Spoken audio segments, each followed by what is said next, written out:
Les réflexes archaïques sont des mouvements involontaires et automatiques que l'être humain développe depuis toujours pour assurer sa survie, puis savoir se déplacer, utiliser sa motricité normalement, mais aussi développer sa cognition, comme la mémoire, la concentration, l'attention et ses émotions. Les réflexes archaïques sont souvent mal compris et mal interprétés. Un réflexe archaïque est avant tout une stimulation sensorielle qui va mettre en place un mouvement qui n'est pas contrôlé car il est réflexe.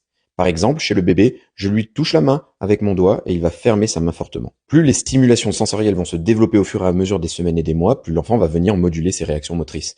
Il va passer de réactions incontrôlées à des réactions contrôlées. Par exemple, le réflexe d'agrippement qu'on aperçoit à la naissance va laisser place à de la motricité globale, puis motricité fine au fur et à mesure des années. Plusieurs stimulations sont à la base des réflexes archaïques, des stimulations tactiles, des stimulations vestibulaires, des stimulations visuelles, etc. Malheureusement, chez beaucoup de personnes, et pour des raisons parfois ignorées, ces réflexes persistent.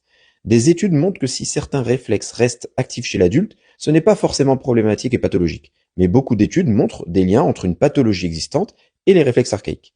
Les réflexes ne soignent pas, donc travailler sur les réflexes ne permet que d'améliorer les composantes liées à sa présence.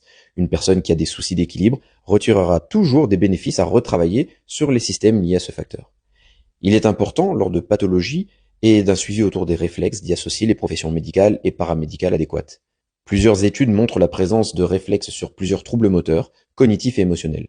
Des études réalisées de manière différente sur des petits ou grands groupes montrent même l'intérêt d'un travail autour des réflexes archaïques dans certains champs de pratique, notamment autour des difficultés d'apprentissage. Il est important de continuer à mettre en place des études et c'est pour cette raison que chez Labo RNP, nous sommes en train de mettre en place une étude scientifique sur ce début d'année 2025.